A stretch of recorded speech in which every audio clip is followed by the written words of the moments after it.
I'm okay, thank you. I'm very Yeah, well. yeah. What time is it where you are today? I know we're on It, opposite sides. it's 4:30, just 4:30, where I live. Okay, lovely. So before we jump in, could you just tell us, I read a bit about your bio there, but if there's anything you'd like to share with us and maybe about your histories at Cummins before we jump into the questions. Well, no, I think everything was covered more or less. I worked for Cummins indeed for 13 years, and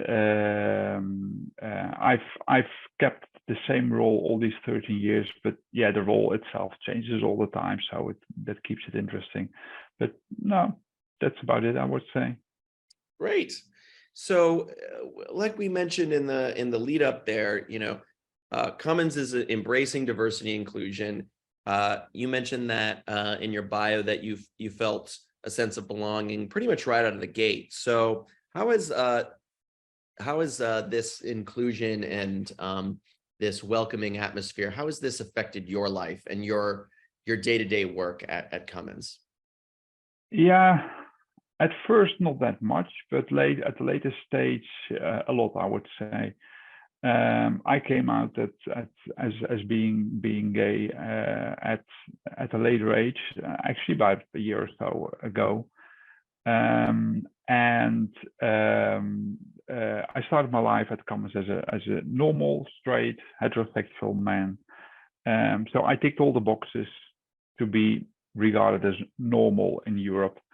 White, male, heterosexual, and so on. So when you start at Cummins, you learn about policies, you learn about the ethical principles they value and everything around it. But I never felt it really affected me. I wasn't part of any of these groups, so it didn't matter that much to me. But over the years, working for Cummins, my gay identity surfaced more and more, and I felt more and more uneasy with the way I was pretending to be all the time. Well, yeah, everybody that has gone through the same process probably might recognize it. It's there's a lot of time before you actually come out, and I think the biggest challenge for me was accepting myself. And I had a dark period. I wasn't really suicidal, but I also lost really the will to live. I didn't care if I lived or died. So and then yeah, and if you're in that place, it's not it's not good. It's not good for your psychological health. And during that period, it happened more than once. If I would drive up to the Cummins office, and then during the June month, they fly the rainbow flag in as many offices as they can, and I would drive up onto the car park, park my car, and it happened more than once that I simply couldn't leave the car immediately because I was so overwhelmed by emotions, sadness, frustration, maybe anger with myself, not being able to accept myself. While at the office, there was this rainbow flag clearly telling me and telling everybody else around the industrial estate, hey, it's okay. It's okay to be different. It's okay to be who you are and be as you are.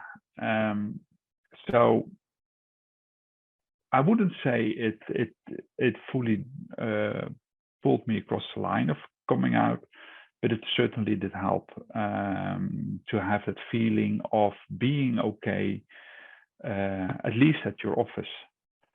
So eventually I came out to everybody around me, or at least all my close friends, family, and so on. And that's a hectic period.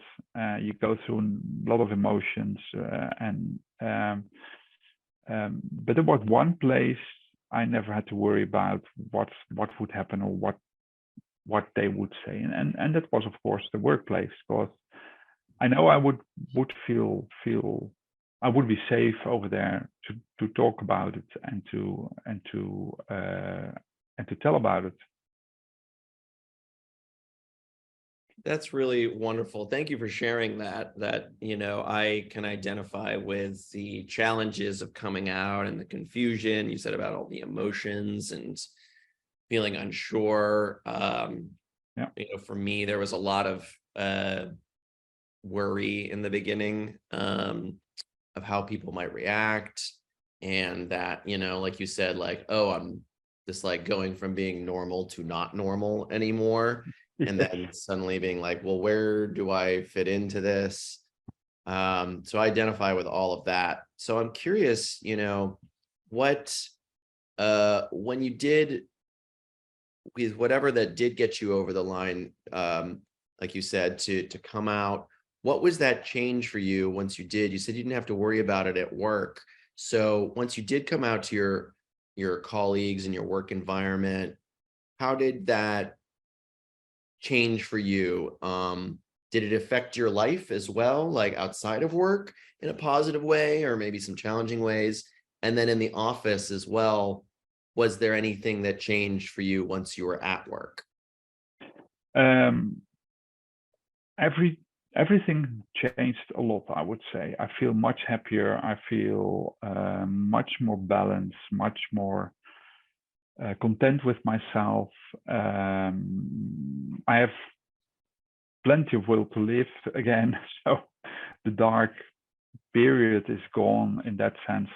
So, but work-wise, professionally, or with the relationship to my colleagues, nothing really has changed, and they are okay with it, and they are accepting.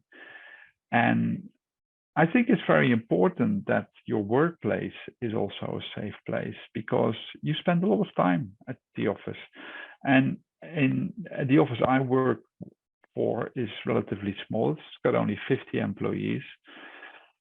So then you want to feel safe in that group, because there's not much room to go to other people, other departments. It's that team you have to work with, and you work with every day.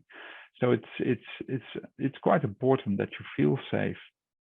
And yeah, Cummins has these ethical principles, and one of them is that you have to respect everybody, and you have to treat everybody equally, regardless of gender, age, religion, sexual orientation, etc., etc. A few are mentioned in that principle. So that assured me up front that it was okay. It is one of the ground rules, I would say, at Cummins, that you do respect each other. And the good thing is that Cummins simply says, we're a global company. We can't have prejudice, simple prejudice, be in the way of doing a global business and an international business. Because if you're talking to someone from the other side of the globe, you can't first in your mind put them in a box of the country or the religion or the race they belong to, and then listen to what they have to say. No, you just have to put that aside and listen to what they say. So, and of course, people have their opinions also at our office, and they might not be always the same or in line with the principles of Cummins. And Cummins is not trying to convert you. You don't have to believe what Cummins or Cummins as a company is believing. The only thing they require you to do, if you have different opinions that are clearly not in line with the ethical guidelines, for example, if you think all gay people are immoral, it's fine to have that belief, but you keep it to yourself. You don't voice it at the office. Simple. You treat everybody with the same respect, and everybody's equal and deserves the same respect. So and they've got a long history of that. It started, I think, back in the 1960s, and of course over the years that's changed. Some pieces were added and amended, and well, everything. But it has been very consistent over time, and I would say not just over time, also across the globe. These ethical principles have been implemented right across the globe. Because there are, of course, countries where LGBTQ plus people are viewed differently than in Europe or the US. And Cummins also has offices in those countries. We also have our offices in Asia and the Middle East, in Africa. And the picture locally can be quite different. But the ethical principle for the people working in those offices remains the same. Everybody is treated equally and with the same respect, regardless of sexual orientation in this case. So it's a comforting thought that wherever I step into an office around the globe, I know, here it's okay. Here, this is a safe place. I can be who I am, and people might know that I'm gay because I don't make secret of it. Also, not internationally. You can guess what I am, and so. But if I enter an office, Middle East, for example, I know in the office I'm 100% okay. That's great. And I really love hearing about this core principle that you were talking about, that at Cummins, everyone was, is deserving of respect and to treat each other equally, and hear about what you mentioned earlier about you needed to find the respect for yourself, so that, we can't give anything away unless we have it, right? So we have to be able to respect ourselves. And that's really wonderful to hear, like how you've had that, like you said, the dark was lifted, and that you could then, feel safe in these environments because you know that your workplace has your back, and not everyone has to agree, but everyone, or not everyone has to believe, but everyone can agree that these are the core principles. Yes. I really love hearing that. And it's a relief to hear in a way too, that like, oh, our secrets are what can keep us sick, right? And can keep us back in the shadows of our own mind. Yes. And Absolutely. releasing those, there's a lot of freedom in that. Yeah, indeed. Yeah. So I love hearing about, and it's Pride Month.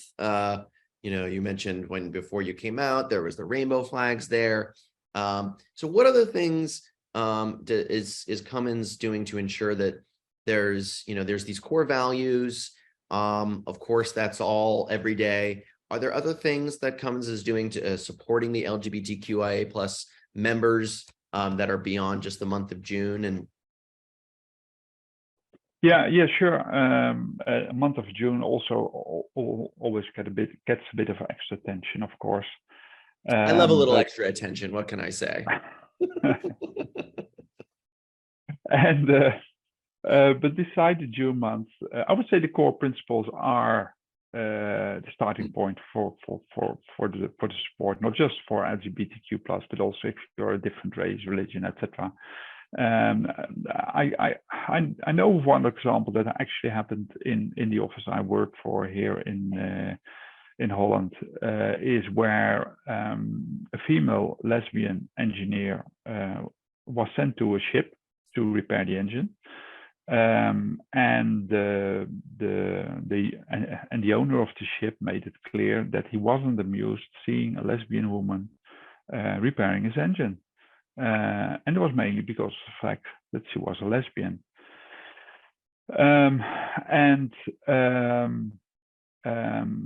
Well, the engineer informed her leadership about it, and they immediately called the customer and they said, hey, listen, you got two choices. Either you apologize right now and we continue the work, or you don't apologize and we pull her back. And we also don't send anyone else. We will not repair your engine until you apologize. So that was a very clear statement to make to a customer, because it is a customer. But the leaders could make that statement because they knew that they would be backed up until the senior leadership to make that statement. So I would say well, that is an example. That is a clear clear example of support. What they do beside that is there's a safe leadership training. It's targeted at managers, but anyone can join. That training explains what LGBTQ plus identity means, what is gender identity, what is sexual orientation, what is a rainbow flag, where does it come from, what do the colors mean, what do the letters mean, and so on. So there's that practical piece, but there's also the piece where you're helped or taught how to deal with matters around LGBTQ plus people. For example, you may have someone in your team that is openly not very friendly against or towards a gay colleague, and how do you deal with that? How do you talk to that person to make sure that they stop whatever they're doing? So that's part of that training as well. And yeah, at Cummins in general, diversity and inclusion is quite a big thing. So they've got diversity and inclusion trainings where LGBTQ plus inclusion and diversity is one of the subjects, of course. And like you mentioned, the enterprise resource groups. We have a couple of enterprise resource groups, and one of them is the Pride group. And the enterprise resource group is a group of, I would say, well, maybe not like-minded people, but people that are interested in the same subject. And in this case, it's LGBTQ plus and everything around it. But for example, there's also one on racism or on women empowerment. So if you have strong feelings about it, you can say, okay, I'm going to join that group and I want to talk about it and share ideas, because that's what you do. It's a resource group. You share ideas amongst each other. You talk about what happened in the environment around you and so on. I love that. So let's talk more about the ERG that you mentioned there, the Cummins Pride Employee Resource Group. What role does that ERG play in advising Cummins in LGBTQIA plus celebrations or advising the company as a whole on queer issues? Yeah, sure. They act as a kind of a think tank, I would say, for the leadership. It is a group of people, and in case of, well, I guess I would say in case of every enterprise research group, with mostly people that are from that community. So in the Pride community, it's mainly people that are LGBTQ plus or whatever. And you talk about certain matters and what can happen is that if there's something going on within a company that you would like to bring to the attention of the leadership, as a group, you can bring that to the attention of the leadership. And an example of that is when the new head office building was built in the US a couple of years ago, the Enterprise Resource Group, the Pride Enterprise Resource Group, was an active partner in getting gender-neutral toilets in the building instead of the regular male-female ones. Nobody had thought about it. Well, not many people think about it, but of course, for the Enterprise Resource Group, this is a topic that they care about. So they brought it to the attention, and eventually, or in the end, the gender-neutral toilets were built in that new head office. So it's a small thing, but all these small little nudges, in the end, they make a difference. I think so, especially too. I mean, that became such a hot topic here in the United States too, of like, it's a symbol of something, and that can be, for some folks that might not understand it, they might be afraid of it or uncomfortable. And it's about, with the ERGs within the company, can help people Yes. understand these topics, like, oh, this is important to people that I work with. Perhaps it's important to Yeah. people outside of our workplace. Yeah, that's the other thing, or one of the other things we're doing. We yearly in the Pride Month in June, we have what we call a lunch and learn. Is that you have an hour session, and that's with people from the Pride ERG group, and anyone or everyone is invited to join. And if you want, you can join. And that's where maybe some more personal stories are shared. Questions can be answered, or questions can be asked and hopefully answered by someone from the Pride group. So indeed, to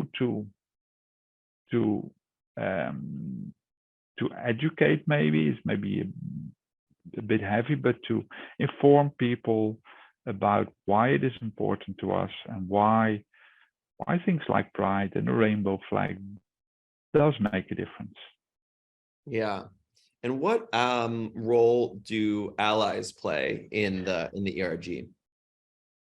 Yeah, in the ERG, allies are always kind of important. And I would say in the ERG group, it's the sponsor which is most important. Every ERG group has a sponsor, and that is a sponsor usually from leadership level, director level. So it is someone who carries some weight in the organization. And while they don't often attend the meetings and they don't determine what we talk about and they don't determine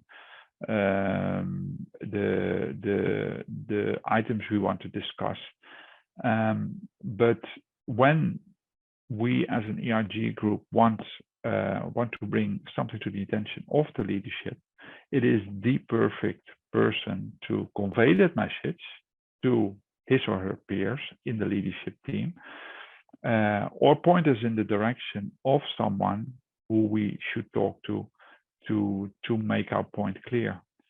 So yeah, in that sense, I think the sponsor is a main ally for the Pride ERGs.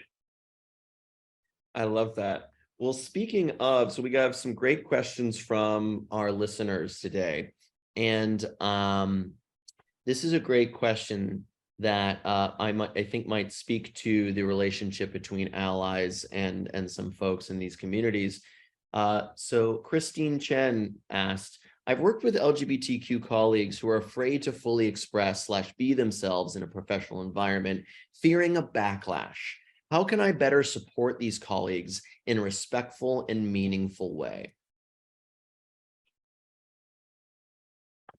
Yeah, I would say the fear of a backlash is always there if a company isn't very clear about their position around LGBTQ plus people. Like the example I gave of the lesbian engineer going to the ship. Nobody was afraid to say no to the customer because they knew that right from the highest level within Cummins, they would be supported because it's engraved in such an important piece of paper. Yeah, well, it is on paper, of course. It's our ethical principles, and we don't deviate from them as a company. So, and until you have that, or that can be somehow conveyed over this message that you don't have to worry, I think there will always be some fear. It really is down to the company to make it clear. Don't worry. Yeah. So we're almost out of time, Michel. If companies could do just one thing to ensure they're celebrating their LGBTQIA plus employees, what would that one thing be if you were the boss? If I was the boss, yeah, implement a safe culture right from the top down to the shop floor. It starts at the top, and the top should ideally believe in the message, and convey the message over to everyone within the organizations. I've worked for other companies, and I also sat on management teams in other companies, and they had the same message, but they had that message because it looked good in the yearly report, but in the boardroom it was quite different. The situation was quite different, and it was more or less laughed about, and I'm not on the board in Cummins, but I don't have the feeling that in Cummins that's the case. In Cummins, I have the feeling that right from the top level, and we can see that in several statements from the highest leadership, that Oops, I lost your audio there for a moment. Yep. I still can't hear you. Yeah.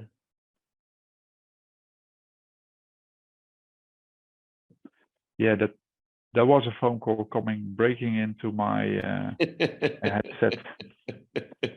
I was prepared High for demand, everything, Michelle. High demand. but I wasn't prepared for that. But you were saying you feel, even though you're not on the board at Cummins, you do feel that you are backed by them. Yeah, one moment. Oh, sure.